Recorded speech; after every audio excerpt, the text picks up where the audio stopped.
Welcome in B part of lecture 8. In today lecture we will learn the second form of Lagrange's interpolation formula and the question based on this form.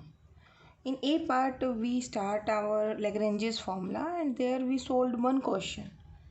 In today lecture we will write this formula जो हमने lecture ए में किया था उसी को एक another form में हम लिख सकते हैं और कुछ इंपॉर्टेंट क्वेश्चन उस फॉर्मेट में भी हम सॉल्व कर सकते हैं. तो in today lecture we will study this one. In C part हम कोशिश करेंगे कि इसका स्टेट एंड प्रूफ मतलब प्रूफ करें हम इसके पेपर में क्या होता है. जब आपका क्वेश्चन आता है एक पार्ट प्रूफ का आता है, दूसरा पार्ट अगर लैग्रेंजेस आ गया तो साथ में क्वेश्चन आएगा न्यूटन डिवाइडेड का. अगर न्यूटन डिवाइडेड का डेरिवेशन आया है तो क्वेश्चन आपका लैग्रेंजेस का आएगा. ठीक है, तो हमें तो दोनों प्रैक्टिस करने हैं. और जब हम डिफरेंशिएशन करेंगे मतलब अपनी नेक्स्ट यूनिट है तो वहाँ इन फार्मूलाज की मुझे ज़रूरत होगी, वहाँ फिर मैं इनका डेरिवेटिव करूँगी. तो चॉइस में तो है पोर्शन ये, बट ज़रूरत पड़ेगी आपकी इसकी. बड़ा इजी मेथड है तो आपको कर लेना चाहिए.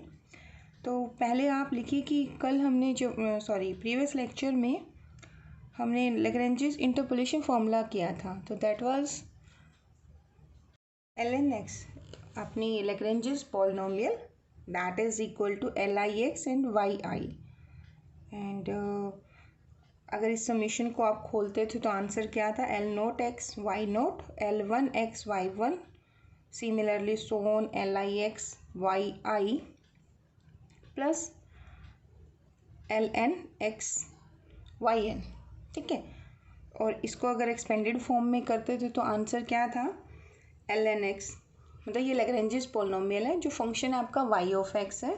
और ये पोजीशन हम इसमें करते हैं कि n+1 पॉइंट है तो आपके पास पोलिनोमियल कंस्ट्रक्ट कर सकते हो ऑफ n डिग्री.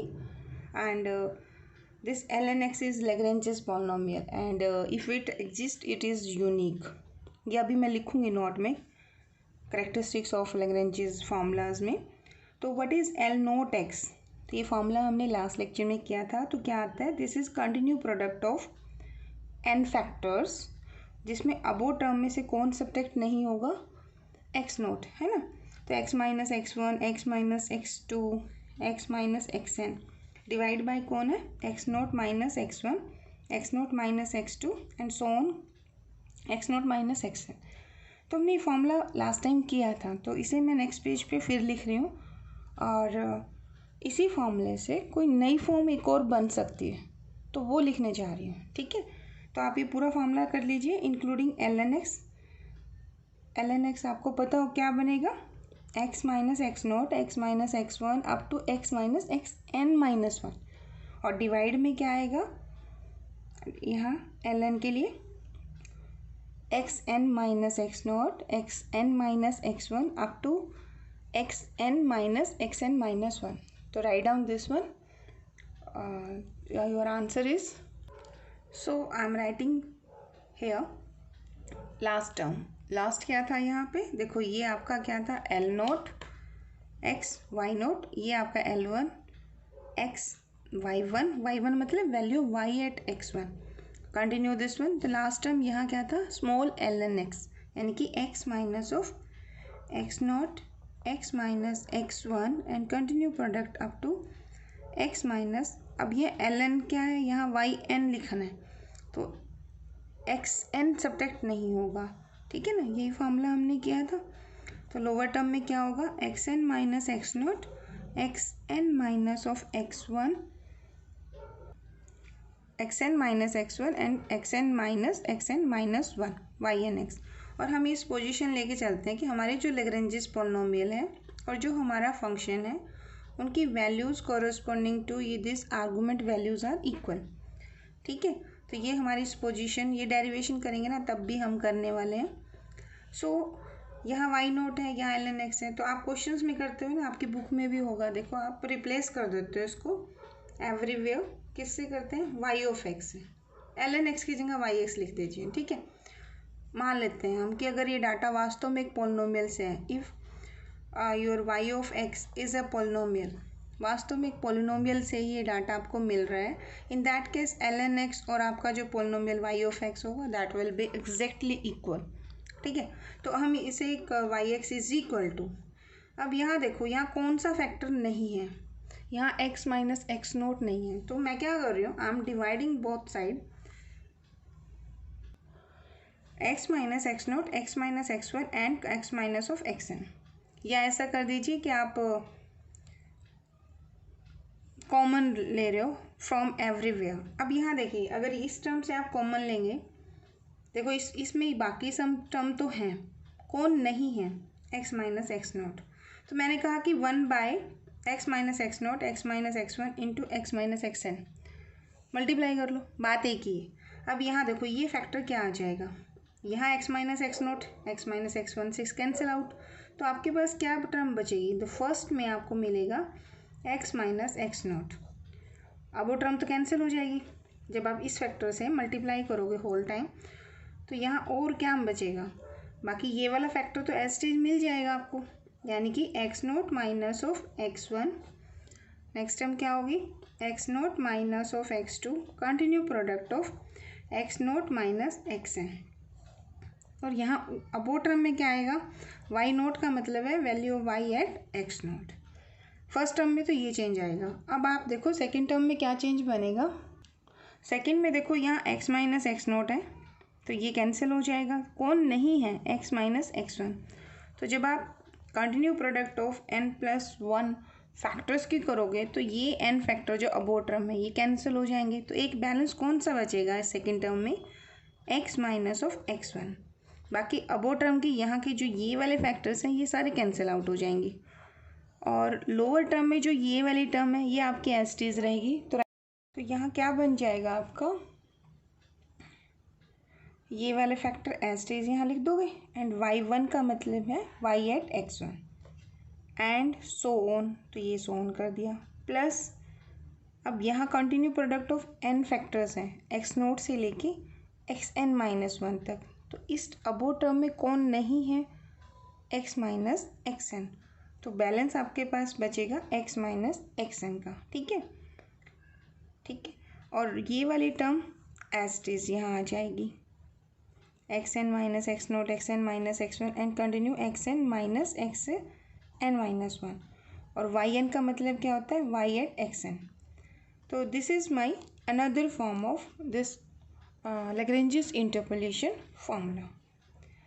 अब इसकी कैरेक्टरिस्टिक्स क्या हैं और एडवांटेज और डिसएडवांटेज, देखिए एडवांटेज तो ये है कि it's very easy to memorise, and disadvantage ये है कि when you solve the questions by this method there are chances of mistake, जैसे ये फैक्टर्स आप मल्टीप्लाई करोगे तो there are chances, तो it's make your calculation work cumbersome, मतलब डिफ़िकल्ट बना देता है, ठीक है, तो वी कैन से कि we can apply this formula for both type of arguments, equally spaced and not equally spaced, पर हम प्रेफरेंस देते हैं कि हम ये फार्मूला तब अप्लाई करें जब डाटा इक्वली स्पेस ना हो, क्योंकि इक्वली स्पेस के लिए तो इससे बेटर जो है वो न्यूटन फॉरवर्ड न्यूटन बैकवर्ड और कमिंग में हम सेंट्रल करेंगे, तो वो ज़्यादा बेटर है इस मेथड से, क्योंकि वहाँ कैलकुलेशन वर्क इतनी डिफ़िकल्ट नहीं होती, यहाँ पे कैलकुलेशन ज़्यादा होती है। वन मोर थिंग, जैसे हमने 7th लेक्चर में न्यूटन डिवाइडेड डिफरेंस फार्मूला भी किया है, वैसे उसके लिए मैं अलग से एक लेक्चर लूँगी, वो पॉइंट ये है कि यू कैन से हियर कि इन कंपैरिजन अगर आप लैग्रेंजेस का और न्यूटन डिवाइडेड डिफरेंस का कंपैरिजन करें,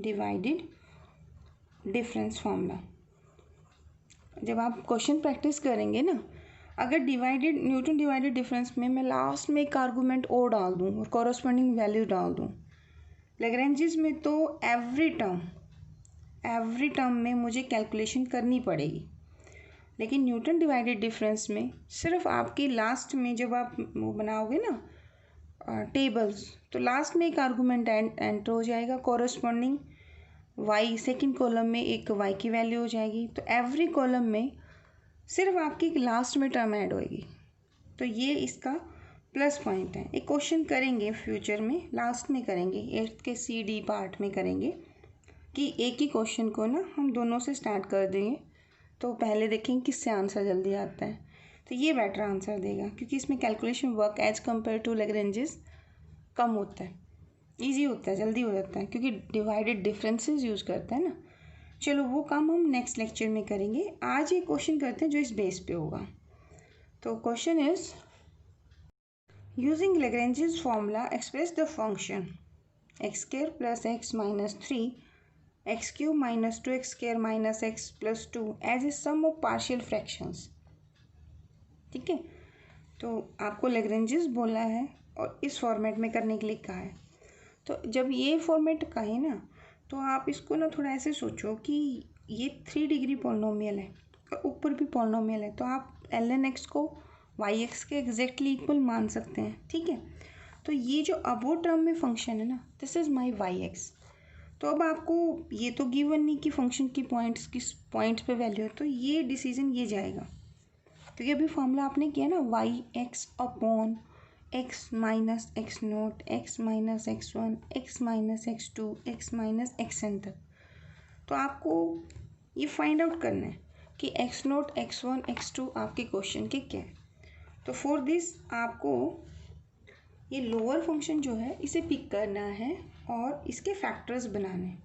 अब it is x square minus 2x minus x plus 2।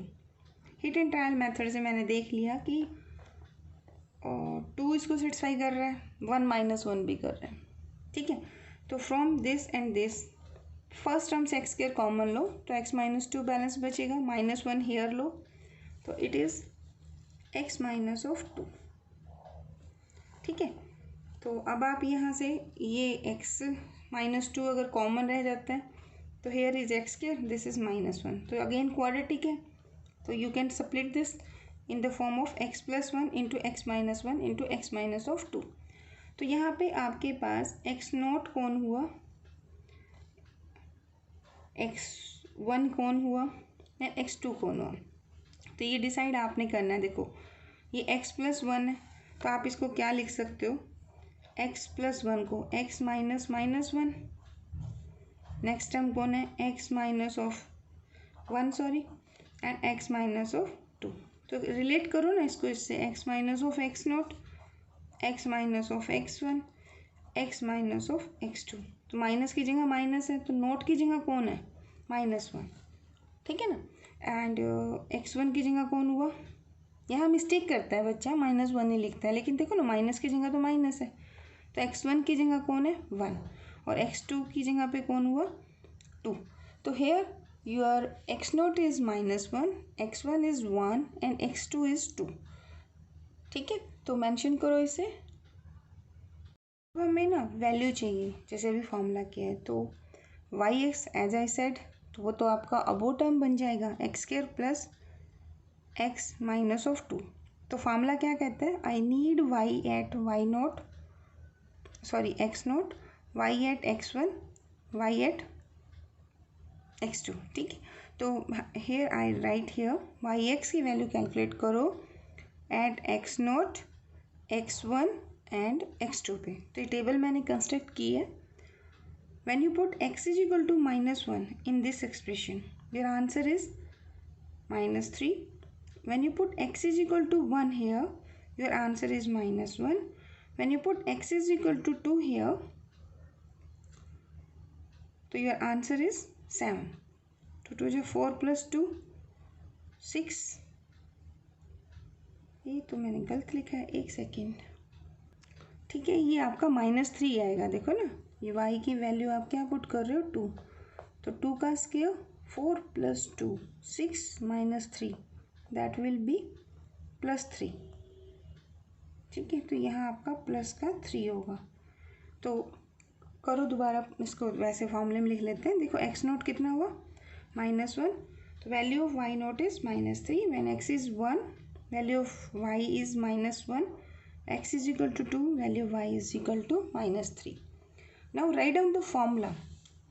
तो इसमें क्या कि पार्शियल फ्रैक्शन फॉर्म में कहा है, तो we will write our formula in this format. तो क्या फॉर्मूला बनेगा लैग्रेंजेस, ये अभी किया था y x minus x naught. अब आपके कितने पॉइंट है, x naught, x one and x two, तो ओनली 3 फैक्टर्स लिखोगे। यहाँ कौन सा फैक्टर आएगा, यहाँ आपका आएगा वाई एट एक्स नोट 1/, ये एक फैक्टर अलग से आ जाएगा क्योंकि x minus of x naught. और लोअर टर्म में 2 फैक्टर कौन से आएंगे, x naught minus x one, x naught minus x two. इस टर्म में क्या आएगा, x minus x one extra factor आएगा और x one minus x naught, x one minus x two. इसमें क्या आएगा, x two minus x naught, x two minus x one, x minus of x two. अब जो values हैं इन सभी को आप पुट कीजिए इन दिस फॉर्मूला। तो ये वाई एक्स की जगह तो क्या पुट हो जाएगा, x square plus x minus 3, ठीक है। और यहाँ एक्स नोट कितना है, -1, तो +1 हो जाएगा। मतलब ये लोअर टर्म वही बन जाएगी जो हम जिससे हमने एक्स नोट 1 और 2 कैलकुलेट किए, ठीक है। ये टर्म बन गई equal to y at x naught, that value is -3, x naught is -1, x one is 1, तो -1 हो जाएगा। एक्स नोट इज, तो आप इसमें पुट कीजिए। सो आई गोट दिस एक्सप्रेशन, ठीक है। देखो ना, एक्स नोट -1 था, माइनस एक्स वन आपका 1 था, एक्स नोट आपका -1, x two is 2, 1/x minus x note is -1, तो x माइनस -1 x + 1 हो जाएगा। And y at x one, तो वो वैल्यू कितनी है आपकी, -1, एक्स वन माइनस -1, तो प्लस हो जाएगा। तो आई गॉट दिस एक्सप्रेशन। अब यहाँ देखो, ये तो थोड़ी कैलकुलेशन है ना, माइनस प्लस के मिस्टेक होने के चांसेस इन लैग्रेंजेस फार्मूला ज़्यादा होते हैं, यही इसका ड्रॉबैक है। पॉजिटिवनेस ये है कि it's very easy to memorise, ठीक है। चलो आप इसे करो, देखो -, -2, -3 कैंसिल आउट हो जाएगा, ये -1/2 बच जाएगा और ये फैक्टर यहाँ आ जाएगा। And this is -1, this is -1, तो कैंसिल आउट, तो 1/2 यहाँ बचेगा, ये 1/x -1, this 3 and this 3 I can cancel out this thing, 2 minus 1 is 1, this one, so I wrote it again, this is your answer। यही आपको निकालना था, ठीक है। अच्छा, जैसे आपने ये +2 में भी किए होंगे क्वेश्चन, बट यहाँ क्वेश्चन ये था कि इसको लैग्रेंजेस मेथड से करो। आपका अल्टरनेट आपने +2 में किया होगा, इसके फैक्टर बनाए, पार्शियल फ्रैक्शन आप कर देते हो, a by first factor, b by second factor, c by third factor, और आप मल्टीप्लाई एलसीएम लेते हो, उस तरीके से भी हो जाता है। बट यहाँ किस मेथड से करना था, लैग्रेंजेस से करना था। अभी फ्यूचर में करेंगे कि आपके पास एक पोलिनोमियल है, उसको आपने इन पावर ऑफ दिस लिखना है इन data points, and polynomial is not given to us, तो पहले हम पोलिनोमियल कंस्ट्रक्ट करेंगे, फिर उसको in power of x minus a factors की फॉर्म में लिखेंगे, ठीक है। वो कमिंग लेक्चर में करेंगे। तो आज बस इतना ही करते हैं, ठीक है। Okay, thank you so much.